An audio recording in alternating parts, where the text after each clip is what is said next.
He's live. Yo, what's up, everybody? Welcome back. Jason, I see you back. Jason. That's all we got right now. We're back. I hope everybody enjoyed Hope that session Buffalo Wild 3 Wings as was much as good, they too. enjoyed. Huh? I hope they enjoyed session 3's video as much as they did lunch. Yes, or even more. Or maybe more. Maybe. Depending on what you had for lunch. That's true. It's kind of like food for the body and for the soul. Brilliant. Write that down. That's good. Write that down. That's good stuff. Make sure you quote me, though. All right. All right.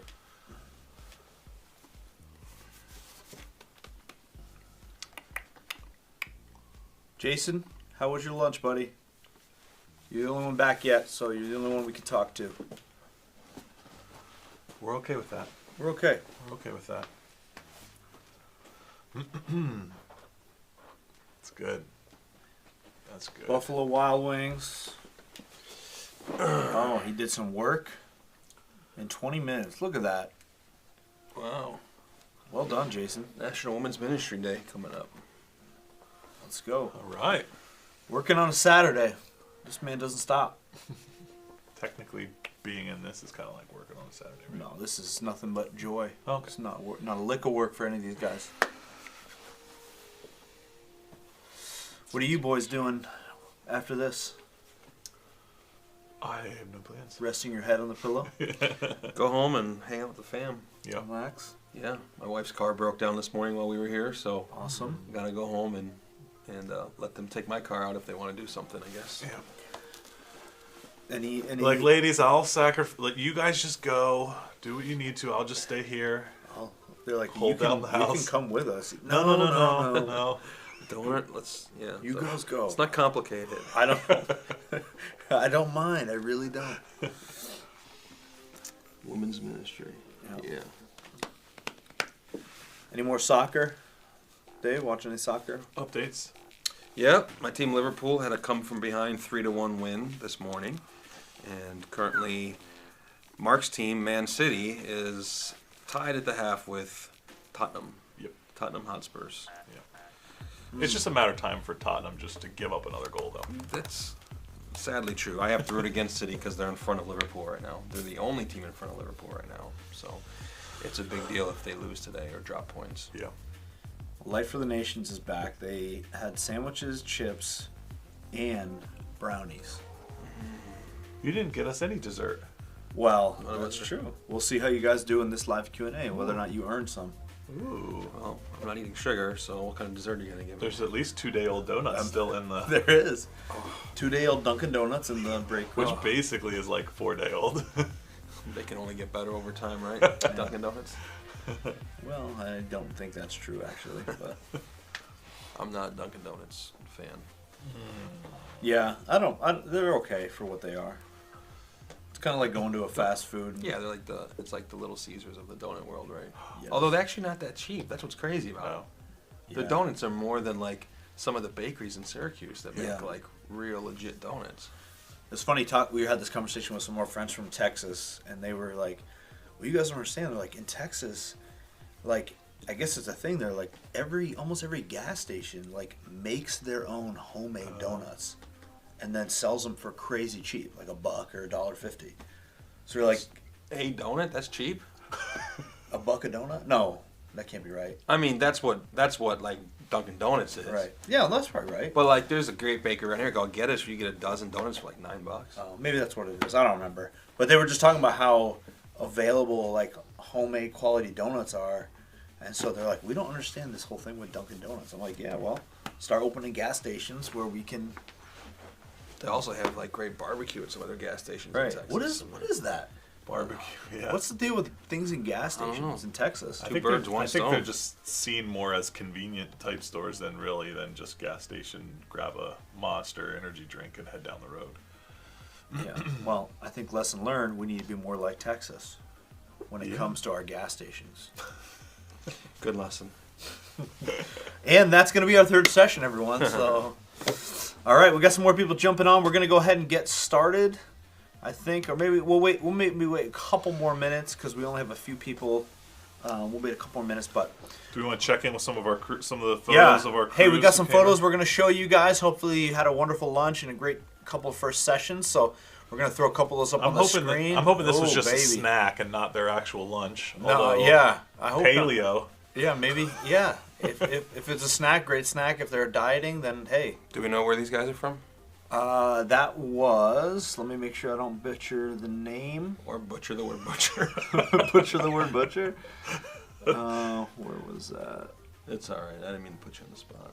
I didn't have it pulled up, unfortunately. I can't remember who. Here's our crew from Life Church. Oh, it's right there. You just blew past it, but I don't think you gotta. Oh yeah, that was Grace Community Church. That was Life Church crew. Nice. Look Is that Life Church crew picture today? Yeah, I think so. Are they wearing the same stuff as this photo? Is that Life Church right there? Yeah. Nice. I think that might be it. Oof. No, he got the same jacket, unless that guy wears that jacket the whole time. Dave, that's a great shot of you in that That is. image. Look at Only half as good as this shot of you. Wow. There's a great crew meeting together. That's awesome. Yes. So Love if you it. haven't sent in a pic of your crew yet, send one our way so we can give you guys a shout out. Wow, that's a great group. All right, I think we're ready. Awesome. We got to get Well, started. welcome anyway. back, everybody. Hope you enjoyed your lunch and had some great food. We enjoyed ours. We had some wings and salad. Some mediocre conversation. I thought you two could have been better, but it's all right. But we're excited to jump into our live Q&A. If you've got questions that came up during that third video, feel free to text them. You can see the number down there at the bottom. You can also leave them in the comments of the YouTube. We're going to try to get to all of them that we can. Dave, this whole session was about different environments, disciple-making environments. And I wanted to ask you, you talked about kind of the idea of face-to-face, right? And I wanted to start with a question of why do you think in today's culture the idea of face-to-face is such an important thing, maybe an answer to a massive need that exists within our teenagers today? So start with that, unpack that a little bit for us. Yeah, so when we talk about face-to-face disciple-making environments, we talked about vertical face-to-face, which is your personal devotional time with Jesus, just abiding in Christ. That's always been important, and that will always be important. But in terms of face-to-face vertical and being in really one-on-one conversations, or maybe depending on like what your church wants you to do with students, one-on-two conversations, it really allows people to be known. There's nowhere to hide in terms of like large group you can hide, even small groups sometimes you can hide.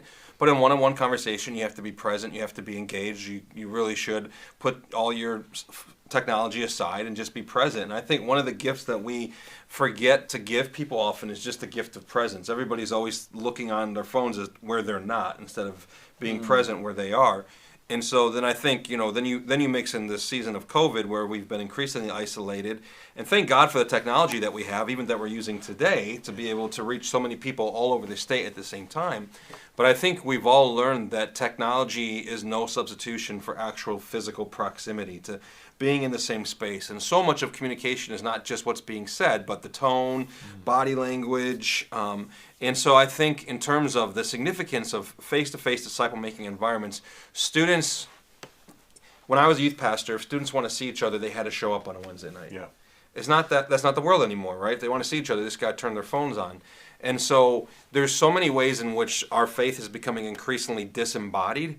And even with online services and the ability to download worship music and listen to your favorite preacher, and those things can all be useful, but I actually think we have to be a little cautious in terms of relying on them exclusively and forgetting that most of Jesus' ministry was obviously back then, of course, without the technology we have today, was done person to person. But the significant conversations that he had took time, took relationship, took shared space. And I think there actually is something sacred about shared space and being able to spend that time together. One of the things that you mentioned is they have access to each other in ways that we've never had before. Unprecedented, yeah. And yet, one of the things that identify Gen Z students is they feel more isolated than ever, and they feel like they don't. The lack of relationships or meaningful relationships is more. They feel lonelier than ever, even though they can see one another constantly. And I think some of that is the lack of the authenticity of relationship. Whether it's them not feeling like they can be themselves, or vice versa, the person's not being real with them, or just lack of quality face-to-face proximity. So much of their life too is group herd mentality. I'm a part of this big group of group texts of 10 different people in the text group, but the one-to-one solo sorts of relationships, intentional pouring into relationships is lacking significantly in this generation. Yeah, and just to piggyback on that, I think that sort of this unprecedented level of access, which is going hand in hand with unprecedented levels of isolation, loneliness, feelings of not being seen, relates to the idea that with social media, you're presenting a very filtered, controlled, spun version of yourself. And as important as it is to many people to only put their best foot forward online, when they're honest with themselves, they realize no one really knows me, or no one knows the real me. And when I'm face to face with you, I can only filter and edit myself so much, right? We still can obviously prevent people from really knowing us, but some of the tools that online connection offers us in terms of filtering even our cameras at a specific angle so that we look a certain way, even when we're video chatting, controlling the environment that we're in. If I'm just having coffee with you, I'm not in control of all that stuff. Like, there is an authenticity that sort of forces itself to the surface when I'm not connecting with you through a screen. Sure. And there's something significant about being known by someone. Sure. We've talked about that a couple of different times, and they may be in relationship with each other and still lack knowing one another. Right. Yeah, absolutely. So that was the idea of face-to-face, and one of the things that as I was listening that was encouraging to me in the context of discipleship was that, hey, we have something to offer students that, number one, they ultimately need incredible. They need it terribly, right? Yeah. It's a huge need in their life. And so what their sickness, we have the solution, which is the gospel, but it's also discipleship. It's life on life. And so how encouraging for us to think, but the other reality is they can't get it anywhere else. Like, they can't get what we have in the church, or at least should have, from media, from the digital world. We have something to give. And so hopefully that's encouraging to you guys as you're going through this process and thinking about your own youth group. So next question is the idea of the shoulder to shoulder, and explain that a little bit. I know you talked about in the video, but what are some ways that you feel like for youth ministries we can do this well, create this shoulder to shoulder environment for our students? I think that most youth ministries probably excel in the shoulder to shoulder sitting in rows environment. Like, we know how to do services for teenagers now. 25, 30 years ago, I think it was different. Like, it was a big deal to go to a youth rally because that was the only place in which you had a full band and media on a screen and a lot of kids or quality whatever. Now, because of the resources available, because of just the general development and advancements, most youth groups can put together a decent shoulder-to-shoulder, large group, sitting in rows environment. So I think that's probably one of our stronger environments.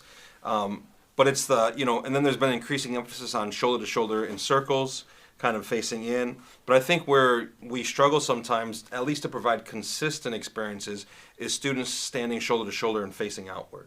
And understanding that discipleship is not just learning and absorbing information and having experiences, but it's putting legs to your faith. And I think this generation in particular, in a more postmodern, post-truth world, for them, they want to try truth on like it's a new outfit and to see how it fits them, and do they like it and do they enjoy it. And so sometimes you need to position kids in service opportunities and even outreach opportunities that maybe they're not fully ready for, or that they might even on some level still need for themselves. Yeah. And you see this in the ministry of Jesus. He was always putting his disciples into ministry positions, not untrained or unprepared. He would tell them, he would teach them, expect this, expect that.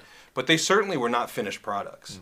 And they were far from being really ready to do this. In fact, they came back and displayed that they didn't even understand what it was all about. Right. But it didn't stop Jesus from putting them in those shoulder-to-shoulder, outward-facing environments, because that is so formative, I think, for this generation. So what that looks like in the local church youth ministry can be this idea of making sure that your students know all the ways to serve on a Sunday outside of the youth ministry, that they're connecting with other adults in the church, whether it's on a band or media or nursery or children's ministry. But then even beyond the walls of the church, what does it look like for students to serve their school, to serve their community? What does it look like for a youth group to come together and find ongoing opportunities, not just hit and run missions type stuff, but things that they can do on a regular basis? And I think it's in the living out of your faith together that some of the best conversations emerge. That's good. And another one of the marks of the Gen Z students they are contributors. Like, they recognize not only can they contribute with their voice, but they can contribute with their hands. They want to be a part. They see themselves as a part of the solution to the world's problems as well. And so finding ways to involve them and bring them along is natural for them. Yeah, this is one of our hearts for New York Youth Ministries, is the idea of helping engage students in their mission, both with going and with giving. And I think this is a mentality I had a lot as a youth pastor, is I thought, well, I've got to wait till they become some sort of a more finished product before I can engage them in either the going, which could be a missions trip, could be just hey, we're going to go out and serve our community and cleaning up, or whatever it could look like, right? Yeah. Or in asking them to give and engage in giving to missions. But what I've realized over time is actually participation in those things it's not something you wait to do once they're a disciple. Right. It's something you do to help them become a disciple. Yeah, it's transformative. The actual going and giving changes you. Yeah. And it doesn't mean they have to do it on their own too. Like, you don't have to send them out as trailblazers. Go do it with them, right? Go shoulder to shoulder means, in a lot of ways, I'm with you doing this as well. And it'll be messy, but at least they're not alone, Yeah. right? And that is the whole idea of community. That's the role that community plays in discipleship, is that we walk with students through the times where they are doing things and they need to be redirected. Yeah. Dave, can you take a moment and talk through, as we think of the discipleship process, and specifically we have adult leaders that are working with teenagers, what is your thoughts or opinions as it relates to these same adult leaders having their own peer relationships, that they've got people they've identified that they're discipling and ministering to, that any recommendations, or have you seen where it's important to have adult peers that you're replicating this in, not just teenagers are my mission field kind of a thing? Yeah, that's a good thought. I do think that, it's important that if you're only investing into so first off, if you're an adult leader and the only people that you're in a disciple-making relationship with is teenagers, then they're probably not discipling you. Right. So like, who are the people in your life that are speaking into your life? Who are you sitting with one-on-one and being asked hard questions of? Who is investing into you? So I definitely think, we've seen the pictures of the groups that are together. Like, you have built-in teams and community right there. And the idea that youth workers are only making disciples of teenagers I think that's kind of a false dichotomy. You guys should be discipling each other. That's good. Like, you should be encouraging and strengthening. You should be helping each other move from unbelief to belief in the gospel. And as a team, like, one of the greatest values of ministry teams is that they don't just function as a team that accomplishes tasks and runs programs, but they begin to share life together in meaningful ways that we've been talking about today in terms of speaking and preaching the gospel to one another. So I think it's very important, because if you're only sort of giving, and that actually feeds something in you, which a lot of times that can happen in youth ministry, that's great, but eventually some kid's going to break your heart because they're not going to do what you thought they would do, and you're going to have a hard time recovering that. You could really dry up, and you could also be doing it for the wrong reasons. You could be doing it because, like, you get so much affirmation and sense of identity out of the fact that you're telling teenagers how they should live their lives. But that heart motivation, you actually need someone to help you with that. Like, you need someone discipling you and talking to you about the reason why you're even doing what you're doing. So I think it's so valuable, important, listening even not just to peers, but to those who have gone before us, being in meaningful intergenerational relationships. That's good. Yeah, I love that. I want to talk a little bit about the idea of duplicating environments. So as these guys are thinking through your youth ministry and these different environments as Dave laid out in his teaching video, one of the things that can come up is you may, as you're assessing, going, oh my goodness, I've got a bunch of environments that are all in one category, and then another category I've got none of that happening. So what would you say? How do we start this process of kind of assessing our youth group and then looking through and trying to create and make sure we're not duplicating or doing all of one thing and none of another? Yeah. I think a lot of it starts with knowing that each environment has maybe a different audience, right? And so it's okay that some of the things you do not attract the same amount of people as other things. And so, like, I can speak to it more as a church-wide strategy at our church right now. We have this discipleship pathway that we've been working on, come and see Jesus, connect and be you, commit and lead others. We just believe that discipleship always starts with a revelation of Jesus Christ, come and see Jesus. And the environment that we create as a church for come and see Jesus is a large group shoulder to shoulder, right? So our Sunday morning service, it exists specifically for people to come and see Jesus. And because we have that sort of laser-like focus on what that environment is for and who it's for, it helps us make decisions about what we do and what we don't do on Sunday mornings. Helps us make decisions about the language that we use, the length of our service, the way that the singing looks, the way that the gifts operate.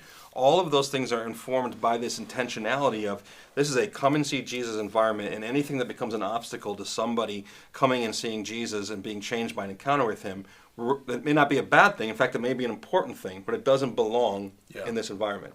And then when we move... So you define the environment and then you filter your choices through that lens of this is what the purpose of this environment is. Right. Define the environment, the audience, the outcomes. Awesome. You have clarity on that, and then you can apply that across the board. So connect and be you, that's where we begin to move people shoulder to shoulder into circles where they're either facing inward or outwards. So sometimes that might be like a women's study. It might be serving on a ministry team, but we're trying to get them into those smaller circles. And then the last step of our discipleship pathway, which is commit and lead others, this is where we move into those one-on-one horizontal relationships where you are life on life making disciples. And then that whole face-to-face vertical, it's throughout the whole thing. That's like the ingredient throughout the whole process. And then, our pathway is actually a circle so that when you commit and lead others, what are you committing to lead them to? To come and see Jesus. And so the commit and lead others, that's the one-on-one, right? So to get back to the come and see Jesus thing, even though we plan Sunday mornings for come and see Jesus, the real lifeline of come and see Jesus are people who are in one-on-one relationships with people who need to come and see Jesus. And that's not the norm. That doesn't happen by accident, right? Like, we think the come and see Jesus is come to our youth group and we'll or bring your friends to our youth group and we'll introduce them to this person named Jesus. And the professionals will do the ministry and teach you. Yeah. Explain again the difference there, though. Like, the better option is... So I think it's the biblical option. I think it's the method of Jesus that people would be able to say. So when we talk about come and see Jesus at Trinity, we say that come and see Jesus starts in your home, in your neighborhood. Like we say, before you invite them to sit in a seat in this room, talking about our sanctuary, you should invite them to sit in multiple other seats in your life. That's great. A seat in a coffee house, a seat in your home. And this idea that you don't, bring them here eventually when they're ready for sure because they need to be a part of this community. But you don't need the pastors to disciple them to Jesus. That's your responsibility. Our responsibility as pastors is to equip the saints for the work of ministry. Yeah. But the saints all have, according to Paul, the ministry of reconciliation, asking people, imploring people to be reconciled to Christ. And so my vision for what we're doing, and maybe the vision that you might have in your youth ministry, is that the first time we see students at a youth group or an adult on a Sunday morning, they're showing up and their friend is saying, hey, my friend, we were having coffee the other day and they made a decision to serve Jesus and I'm so glad that they're with me, which is not normative. Usually it's, I dragged them here, now get them saved. Yeah, that's good. Yeah, and I think we all recognize too there are some uniquenesses with youth ministry, sure. Which many, in an adult church, a lot of those people will already have become Christians, and so they're trying to wrestle out how do I do this with students. Maybe they're not quite there, but the point is you can start to engage them in thinking that way. Right. We're all called to live on mission. We're all called to, one of the ways that we talk about it in youth ministry is learn how to just be a great friend. Yeah, right. To your peers. Yeah. Because so many of them are selfish and needy, and so if you start there and then bring them to youth group, of course. Yeah. So. A quick follow-up to the idea of duplicating. So as they're assessing their youth ministries, what encouragement would you give them to make some challenging maybe decisions about what do we do and what do we not do when it comes to our environments? Well, it comes back to the first session's definition of discipleship, which is movement, right? And so if you have the same group of students at everything you offer, that's not really, that doesn't indicate movement in terms of that there's someone is on a journey and that they're moving into deeper commitment to Christ. And so I think one of the things that we have to look at in terms of measuring the success of our youth ministries is not the number of students that show up at our large group gathering, but how many students are we moving through a discipleship strategy. So that might look like large groups, small groups, some sort of one-on-one, one-on-two discipleship. And as you move through it, the bar kind of raises in terms of what the ask is, what the commitment is, and what the intensity of that disciple-making relationship is. The gospel is the center through it all. The gospel is the thread through it all. But ultimately, you're going to find that some kids are ready for this environment because it's a low ask, low commitment, funner, so to speak, more fun environment. But then you're going to have a percentage of those kids are like, I'm also in on this small group Bible study environment or mission environment or serving environment. And then even more students even less students who are like, I'm ready to be discipled one-on-one or one-on-two, and then to go and begin to do the same for my friends. One of the things too that I noticed through years of ministry and pacing with students is there are opportunities to continue to invite students to next levels of engagement. Like I may have one-on-one relationships with a student who just became saved, but I want to be constantly thinking, okay, what is next for them, and inviting them not necessarily to the next level of Christianity, but like what is the next level of engagement for them of personalizing their faith and starting to look at their friends. And I want to be thinking as I'm sharing life with students, because time is of the essence, and I only have so much of it with them, and depending on how many years I have to share with them, I want to be thinking about always encouraging them to some next steps in their relationship. It'd be easy to get comfortable with the kid who's kind and friendly and loves Jesus and is a happy kid, and but I want to keep encouraging them to take their faith personally and seriously, and what's next with all that. Yeah, and one maybe warning is, I'm even thinking back on what I said, is we have to be careful about always communicating next steps in terms of things that they can only do in the church. Yeah. Right? So it's not just large groups, small groups, but like what does a next step look like in their faith in school, in their neighborhoods, in their homes, and spelling that out for them. Even something as simple as like how they're treating their teachers at school, or how they're taking their academics in general, right? Like I've had kids all the time that were like faithful kids, but they were terrible students at school. And like, what are you communicating about who you are as a person and who God has created you to be? And just, there was always that disconnect. Yeah. So as you guys are thinking about your youth ministries and the different environments you have, really think about judging success not vertically. How many students do we have coming to a Wednesday night, but horizontally? How many students do we have moving through our process and our strategy? And of course, we want to help you guys think through this even more. And so we're here as a resource. And we're actually going to talk about, after our next session, some of the resources that we have available. And a lot of them are to help do a deeper dive into this. How do we create a discipleship strategy? How do we think about moving students horizontally, not just vertically? So, and some of what you're going to talk about in this next session too is, okay, so how do we measure where they're at in the journey? And and I think it's good and important and necessary to do. We would regularly go through the list of students that we have, and we would identify, let's talk together, like, you've got relationship with this kid, you've got relationship, where are they at, and how do we continue that movement in their lives? It's a necessity, I think. Yeah. Before you guys go, we do want to share another thing that we have coming up with you. This year, Youth Convention is back. We are so excited after 2 years of not being able to meet in person. Last year we did a hybrid model. This year we're finally all back together in Syracuse. Is Memorial Day weekend, where we're going to have thousands of kids come together, students celebrate Jesus. We're going to remind our hearts that we're a part of something bigger than just ourselves. And so we're super excited. If you're not in the know, mark your calendar, save the date. Registration is now open. If you go to nyyouthman.com, click on the events tab, you can see the button there for Youth Convention. So I want to play a quick video, show you guys a little promo for that. So go ahead and check this out.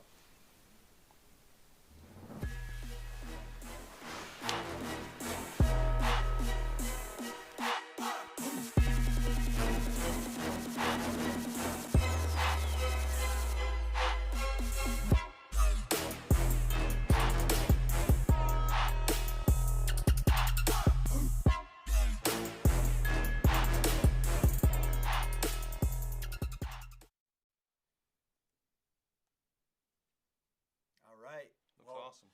We can't wait. We can't wait. I'm sure Dave will be there for at least one of the nights too, hanging out, and we're gonna have a blast. I'm really excited about it. So we'd love to see you guys there. Go over to the website, check out all the details, and we can't wait to hang out with you. So hey, take a break, quick 5-minute break. Start your next session, and then we will be back with you at 3:00 for our final Q&A.